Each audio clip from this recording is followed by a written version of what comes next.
रामबाग मैदानावर पुन्हा संकट। जिल्हा परिषदेच्या नवीन इमारतीसाठी पुन्हा खड्डा, नागरिकांचा एल्गार।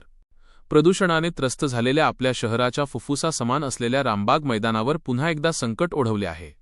जिल्हा परिषदेच्या नवीन इमारतीसाठी येथे नव्याने खड्डा खोदण्यात आल्याने रामबाग वाचविण्यासाठी नागरिकांनी पुन्हा एकदा एल्गार पुकारला आहे। काही महिन्यांपूर्वी जिल्हा परिषदेच्या इमारतीसाठी येथे खड्डा खोदला गेला होता। त्यावेळी शहरातील जागरूक नागरिक, विविध संघटना, क्रीडाप्रेमी आणि योग ग्रुप्सनी एकत्र येत महापंचायत घेऊन या बांधकामाला तीव्र विरोध केला होता। नागरिकांच्या एकजुटीमुळे तो खड्डा तेव्हा बुजवण्यात आला होता। मात्र आता पुन्हा रामबाग मैदानाजवळ नवीन खड्डा खोदण्यात आला आहे। शहरातील इतर ठिकाणी पुरेशी जागा उपलब्ध असताना निसर्गरम्य आणि सौंदर्याने नटलेल्या या क्रीडांगणावर जिल्हा परिषदेची इमारत बांधण्याचे नियोजन करणे कितपत योग्य आहे, असा संतप्त सवाल नागरिक विचारत आहेत। सामाजिक कार्यकर्ते, क्रीडाप्रेमी आणि खेळाडूंनी जिल्हा परिषद प्रशासनावर दिशाभूल करण्याचा थेट आरोप केला आहे। मी मागील साधारणतः 6 ते 7 वर्षापासून या ग्राउंडवरती, रामबाग ग्राउंडवरती विद्यार्थ्यांची प्रॅक्टिस घेत असतो। ओके, तर माझं एकच म्हणणं आहे का बिल्डिंगला माझा विरोध नाही, कारण मी सुद्धा इंजिनियर आहे आणि डेव्हलपमेंट होणे हे काळाची गरज आहे आणि चांगली गोष्ट सुद्धा आहे, मी त्याचं समर्थन देणार।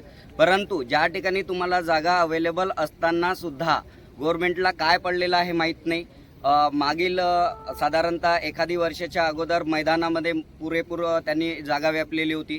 आता ती लगेच साईडला जागा व्यापलेली आहे, समोर जाऊन ती पसरतच जाणार आहे। म्हणजे येणारा काळ हा त्यांनी पार्किंगसाठी वगैरे वापरेल।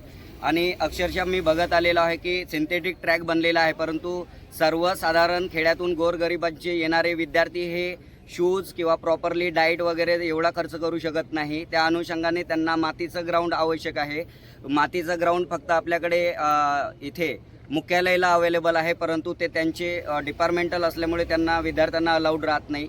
तर त्या अनुषंगाने आपल्याला एकच मातीचं ग्राउंड आपल्या जवळपास साधारणतः रामनगर एरिया, तुकुम एरिया आणि जवळपासचा स्पर्धा परीक्षा करणाऱ्या विद्यार्थ्यांसाठी एकच ग्राउंड वाचलेला आहे, तो म्हणजे रामबाग। आणि त्या ग्राउंडची अशी अवस्था झालेली आहे का तिथून पावसाळ्यामध्ये भरपूर सारं पाणी राहते, चिखल राहते, तरी परंतु विद्यार्थ्यांना गाडीची किंवा कुठे व्यवस्था नसल्यामुळे ग्राउंडला जाण्यासाठी त्यांनी जवळ पडते, त्या अनुषंगाने त्या ग्राउंडला येऊन प्रॅक्टिस करत असतात।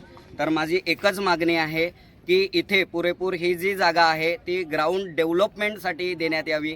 आणि अक्षरशः या ग्राउंडला एक बाथरूम नाही, ओके, कुठल्याच सुविधा नाही, लाईट सिस्टम नाही आहे किंवा पिण्याच्या पाण्याची सुद्धा सुविधा नाही आहे। तर प्रशासनाने आणि एवढं पोल्युटेड एरिया आहे आपलं चंद्रपूर प्रदूषणाच्या बाबतीत, आणि त्या अनुषंगाने प्रशासनाने लक्ष द्यायला पाहिजे की ग्राउंड डेव्हलपमेंटकडे लक्ष द्यायला पाहिजे आणि बिल्डिंगसुद्धा बनायला पाहिजे, बट एक वेल कंडिशनमध्ये बनवा। आणि एवढं इंजिनिअरिंग तुमच्याकडे डेव्हलप आहे, तुम्ही बाकीच्या ज्या गोष्टीमध्ये अडथळा निर्माण होत आहे तुम्ही प्रॉपरली इंजिनिअरिंग वापरा आणि त्या अनुषंगाने तुम्ही बिल्डिंग यूज करू म्हणजे बनवू शकता।